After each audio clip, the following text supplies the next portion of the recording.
Ready, hot!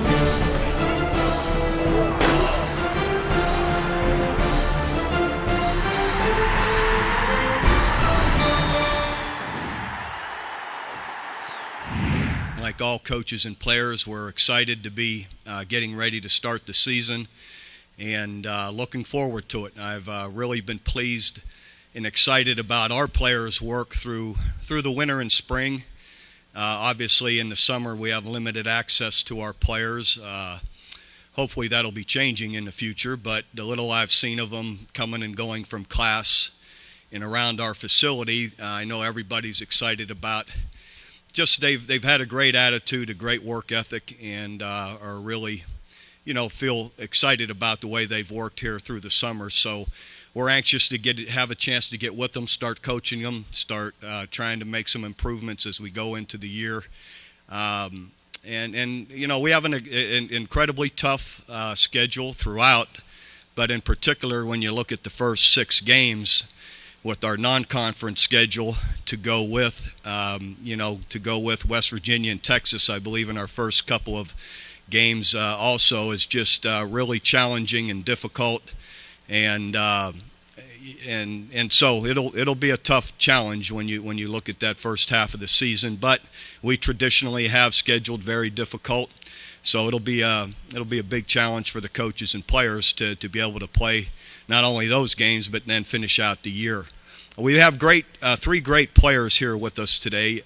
Trey Millard, our great fullback, H-back, running back, number 33 for us. And then Gabe Eichard on our offensive line, who could really play center and guard, could play tackle if we needed to. Great young man. He's already graduated. Trey Millard graduates in December. And then Aaron Colvin, our cornerback, who's a great, excellent player for us, who number 14, and he will graduate in December. These guys are great student athletes and great kind of leaders on our team, and excited to have them here with us for you to have a chance to get around them. Okay, Coach, thank you for your comments. We'll take a question. We got a question on the aisle. Come on up.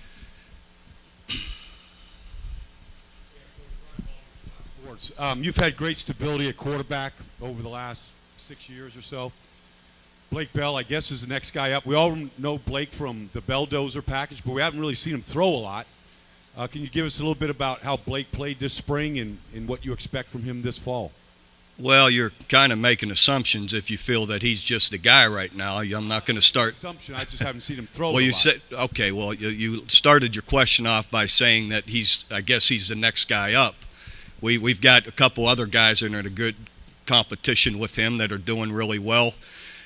Kendall Thompson and Trevor Knight to go along with Blake Bell. We've never been real excited about naming a guy too early. So they're working hard as well. But you asked, and the rest of your question, Blake is a guy that does throw the football well. We have a history in my going on 15 years of having guys in quarterbacks that are really excellent throwers, and Blake fits that mold. We would never recruit a guy that we didn't feel would be a great passer. So he works hard at it. He throws a great deep ball. So to go along with his big physical presence and ability to run it, we're excited about the way he throws it too, yes.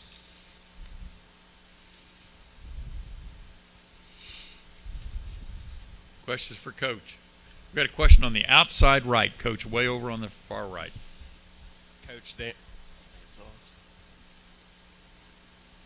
Coach Dan Harrelson, football.com. Obviously, the Big 12 is an offensive league, top to bottom. You're a defensive coach. Since 05, you've given up 14 games, 40-plus points. 99 to 04, no games, you gave up 40 points. Do you think you kind of shied away from really looking at coaching the defense compared to offense, since the league is so offensive spread out?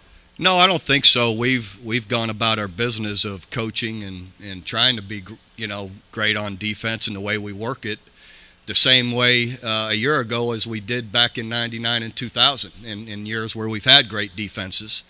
I think some of it gets down to offensive schemes and being able to adjust defensively. There's always a coaching element to it.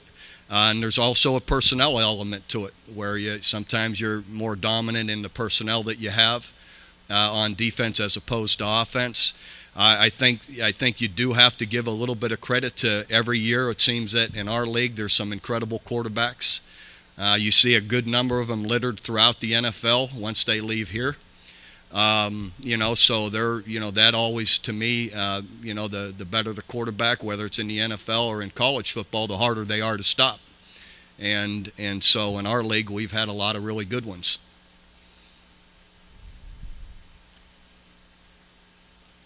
We got a question in the center. Just a moment. And to finish that, I think, too, our decision to go more up-tempo has led our defense to be on the field more. And that's a fact, too. Left side, halfway back. Barry Trammell with the Oklahoman. Bob, your success with the Belldozer, you've used that with Landry as your starting quarterback. If you had Blake as the starter, or theoretically any quarterback as your starter, and what was also your specialist, do you find yourself thinking, I won't use the Belldozer as much, I'll find somebody else to use that? Do you want to use the Belldozer if that's your starting quarterback? I wouldn't shy away from it. I think you bring up good points in that in thinking through this, the thing about you put Kendall or Trevor back there to run it, they're faster. So you've got more options there of what you're able to do with them. Or if they happen to hit a crease, they're not likely to be caught very, very, very soon. So there's some of that to consider, and it gives him a break, or it gives him an opportunity to avoid what you're alluding to is taking too many hits. But there are times when you maybe with the no huddle, or you're going quickly and you want to be able to just snap it and let him do some things. We'll do that too. So there could be some of each, and I'm not sitting here wanting to tip my hand, but Blake is a big, strong, sturdy guy, but we are very aware of we've never want our quarterback to take too many hits.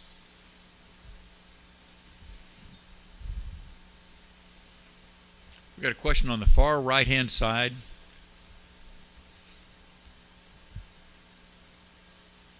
Chip Brown with Rivals.com. Bob, can you just talk about the direction of the defense right now? I'm sure, gave up more rushing yards than you'd like last year. Got a lot of faces you're trying to replace on that defense in year two with your brother. Yeah, it's still a work in progress.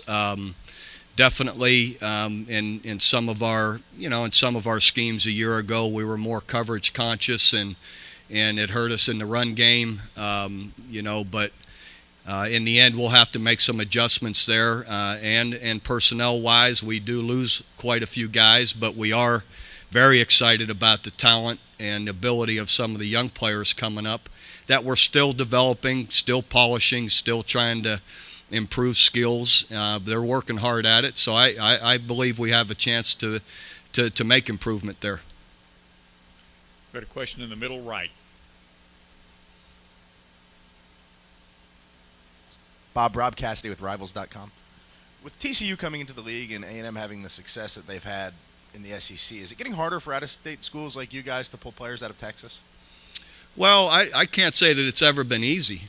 I think you're not giving credit to, A&M's they've always been down here recruiting, and they've always, done it well. Kevin's doing an excellent job. I don't mean to take that away from them, but, recruiting, people will have a false, is it harder? It's always hard. Always has been hard. So just because there's always good quality teams that are recruiting against you, and it's been that way every year that I've been there.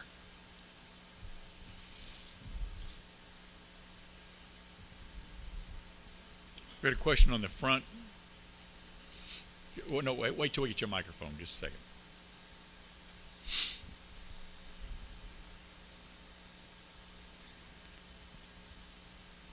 Art Delugage, is it on? Not that it matters. Atlanta News of Texas. You're used to great success, great career. Last year certainly didn't go certainly as you would have liked, and Oklahoma fans expect. does that give you or the team more motivation, or you don't have to worry about that kind of thing? Well, I think we're always motivated. I think when you've been somewhere 15 years, you're not going to win the championship every year. And I think we've done a pretty consistent job. I think pointed out 11 of the last 13 years, we've averaged 11 wins and been 10 or more wins in 11 of those 13 years with 8 Big 12 championships and a national championship. So we've had our success. It hasn't happened every year. I doubt that if I'm here another 5 that it's going to happen every year. Again, the longer you are somewhere, it's hard to continually be at the top. We were 10 wins last year, co-champs in the Big 12, and lost to Texas A&M in the Cotton Bowl. So, no, we're not pleased about that, but there's improvement to be made, and our guys are excited about making that improvement. And hopefully we'll be able to do it. Got a question about halfway back on the left. Bob, Kirk Bowles from the Austin American-Statesman. With most of your offensive line back and a strong running attack, are you toying with the idea of going less up tempo to, take advantage of that strength and help your defense? Well, it's something to consider. Definitely how fast you are going, how effective it is, how it is affecting the defense. So it's something to look at. There is a lot of experience back. That's the one thing I think, no matter who the quarterback is, there's a lot of experience around the quarterback. 3 senior running backs, an experienced receiver core, experienced line. So, hopefully we could stay on the field, eat some clock. Even if we are going no huddle sometimes, there's opportunity to still use up some of the clock. We got a question all the way in the rear on the right-hand side.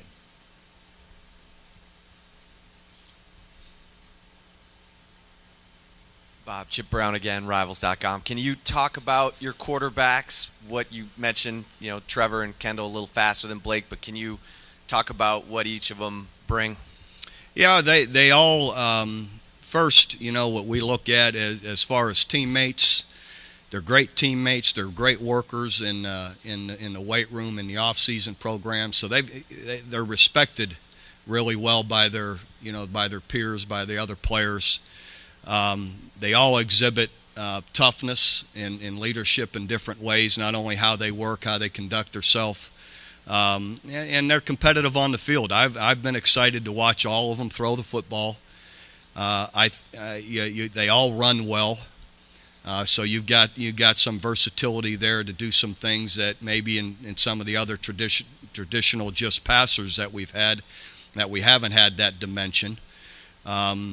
Now they all, though, through spring had their moments where how did he just throw that ball, or so they have to learn, and you learn by being on the field. But they also have all made those great throws down the field that you want them to make. So they're good passers and good athletes. So we'll see where it leads with all of them.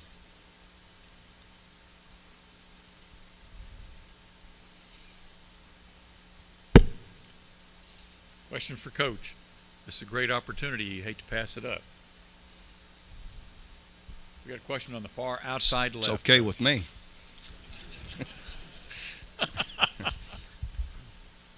Bob, Jason Kersey from the Oklahoman. You mentioned the up-tempo offense, forcing the defense to be on the field more and having to consider that. I mean, has that always been kind of a tough balance to try and It is. Keep your offense fast while also alleviating a little pressure on the defense? Yeah, it is a tough balance, and I there's if you're going to be doing it, you need to stay on the field and score. So anyway, it's a big issue. I know we come out of I think the second half. We played poorly on defense, but the second half of the Cotton Bowl, we had 4 straight possessions, 3 and out and a turnover. We did nothing and handing them right back, the football back, and good field position, that kind of thing. So we go hand in hand that way. So it is something that always needs to be considered and watched, how we're doing it and how effective it is. We got a question on the halfway back on the left. coming back more than a year ago, was there any learning curve with Mike coming back and any change in defensive philosophy there? Well, I think a learning curve to a degree. I think there's always maybe a little bit of that, but I've always at the end of the day, as a coach, you can control so much in what your schemes are. In the end, the guys are in position to make plays; they've got to make them, and so there's always some of it. Scheme wise, yes, you've got to make your adjustments and put them in the best spots, and then player-wise, they've got to be able to make them when they are in position. So there could be a little bit of that.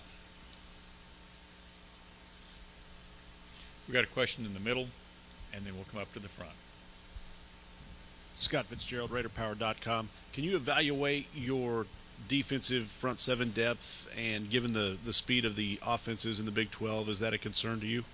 Well, it's obvious we lost 5 seniors up front, so our there's inexperience there. We do feel we have quality players, and a good number of them up there in the defensive line. When I say D line, D tackles, D ends. So those guys have to continue to develop, and they're working hard at it. I believe we'll have a chance to be a good, solid unit up there. There's good talent in those positions. It's hard to come out and brag on them when they've got to get out there and play and earn that. But that's not unlike college football. Every year there's people graduating, new guys coming up, and I believe these guys have a chance to be a good group. And even with the linebacker positions, Frank Shannon, Corey Nelson, played a great deal a year ago, and were good players for us to go with Aaron Franklin and some other young guys coming up that I believe have a chance to be good players up there. Second row here in the middle. Mike Casazza from the Charleston Daily Mail. Bob, with offenses going to tempo everywhere, the game kind of goes back and forth where offense does something, the defense catches up, tries to catch up. Is there a way to scheme against the tempo or just do something to counteract that on the defensive side? Yeah, play well. Tackle well, line up. Is there any? Not really. You just got to be. You have to be as efficient as they are. So if they're able to get to the line, get their call, and get ready to play, whatever pace that may be, you've got to be efficient enough defensively to have your call in order, to have it relayed, and to be down in position to play. So you, as much as anything to counter it, you've got to be as prepared to play on the snap with the tempo as they have to be. To me, and then from there, it's who's going to make the play. On the aisle in the middle. Bob, Randy Riggs from the Austin American-Statesman. Walt Anderson was in here a little bit ago trying to explain to us all the ramifications of the targeting rule, and it getting us all confused. Are you as confused as we are about it? Probably. Those are things as we get into our camp, we'll have the officials come in and show us videos, teach our players how they're looking at it, what they'd call, what they wouldn't. So those will be things that we, through camp, we'll be doing with the officials. So it's a big one, when you think about it. So hopefully they're getting it right, as that's a big penalty to have a guy tossed out of a game, and what it can lead to.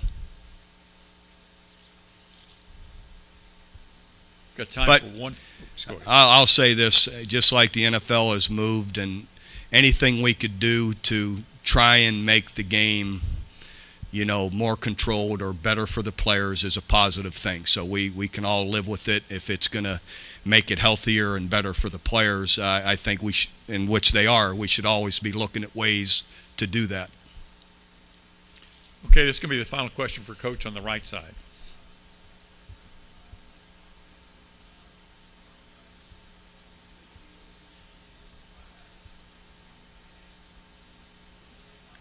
And is your wife here as part of this Mary Kay convention? Yes, and she will be. Yes, I do feel appreciated by our fans, administration, and everybody. I've never been appreciated by everybody, even in 2000. So not everyone's going to get, that's always going to be the case. And anytime you've been somewhere 15 years, that's something to consider. And then my wife is a national sales director here for Mary Kay. She comes down Friday, and her seminar starts, I think, Monday through Wednesday. So she'll be part of this group, just in a different seminar. So very proud of her. These women do a great job. Get your wives into it. Be good for you. I'm recruiting. Okay, Coach, thank you very All right, much for your Peter. comment.